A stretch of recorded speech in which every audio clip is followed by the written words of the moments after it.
Santoku reportedly means 3 virtues. Some people say it's meat, fish, and vegetables. Other people say it's chopping, slicing, and dicing.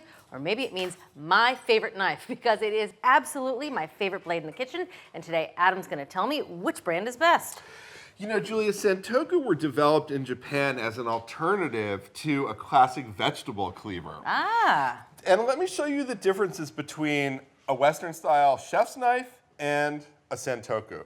Number one, the blade on a Santoku tends to be around 5 to 7 inches, so it's a little shorter than our favorite 8-inch chef's knife. Number two, the profile is a little boxier and a little taller. And number three, the tip is what they call a sheep's foot tip. It's a little turned down as opposed to the really sharp sword-like point on a chef's knife.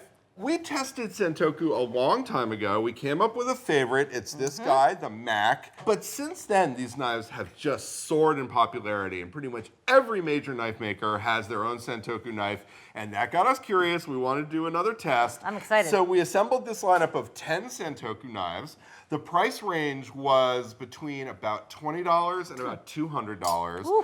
And you know, we chose blades that were all around 6 inches long because a lot of experts say that really you want to stick to soft vegetables or boneless meats when you're working with a Santoku knife. But we were curious as to whether they could handle anything, any kitchen task that we would throw at a regular chef's knife. Oh, okay. We minced herbs, we diced onions, Yep. we butchered whole chickens, breaking them down into serving pieces, cut apart hard butternut squash, and then there was some precision work also, really thin little carrot matchsticks, and also thin slices of semi-frozen beef to use in Vietnamese pho.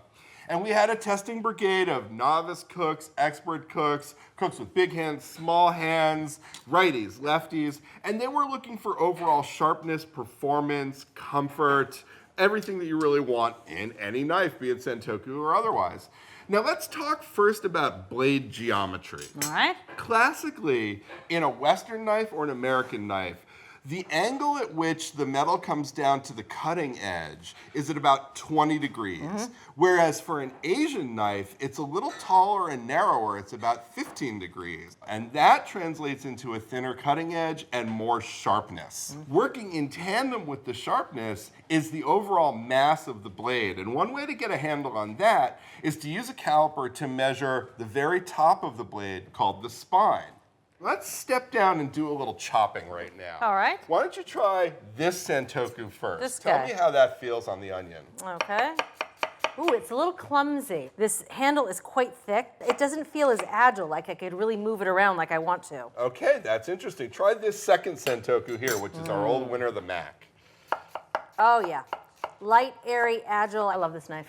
So this is interesting. They feel really different. Yeah. They do have slight differences in the thickness of the spine. The first one was 2.17 millimeters. The second one was 1.97. It's nothing. It doesn't sound like much, but it sounds like it feels like a big difference. Yeah, it really does translate to feel. And all of the testers' favorite knives had spine widths of 2 millimeters or less. While we're down here, let's talk about blade curvature a little bit. All right. You know, in chef's knives, the blade, the cutting edge is a little bit curved for that rocking motion when you're doing some mincing. Why don't you try the old favorite chef's knife there, the 5 rocks? Yep, rocks really nicely so I can just graze over the top of the parsley. Okay, now why don't you give it a shot with the Santoku that's there? Which normally, in my experience, don't rock so well.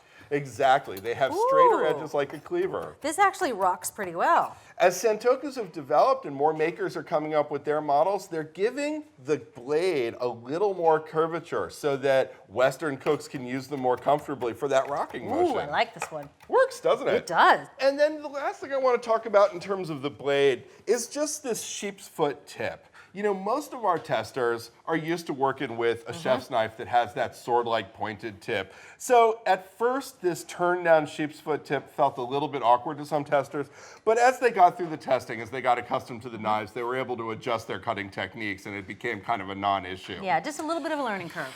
The handle of a knife is never a non-issue. It's got to be comfortable. Ergonomists have this phrase called affordance, and that means a set of design characteristics that makes it comfortable for a wide range of hands and a wide range of positions. Why don't you check out this knife here, the metal one? All right. Oh, you know what? It feels a little slick, a little slippery. And if it was a hot day or my hands were wet, I would be a little worried about my hands slipping around. Exactly. That was too hard, it was too slippery, and just as you say, if your hands got wet or greasy, you could be in trouble with that. Testers like a softer material that was easier to grip. Why don't you try this one now? See what you think of that. All right. Wow, this guy is really big. I mean, it's almost like a baseball bat. There's no way I could be agile. In fact, I find myself almost using my whole arm. I can't even just use my forearm. No, that's not good. Yeah, and again, that's exactly what testers thought. If the handle felt too bulky in their hands, it wasn't comfortable. Now, why don't you try this one last? All right. Ooh, this one's silky. I mean, it's light. I like it. The handle, it's not too big, it's not too small. I don't have to grip it too hard. It's not pinching anywhere. No, this is a goodie. Not only is it a goodie, it's our new winner. That is the Misono UX10 7-inch Santoku. Not an inexpensive winner. That knife is $179.50. Just shy of $180. Well, worth it in my opinion. Comfortable, sharp, our testers loved it.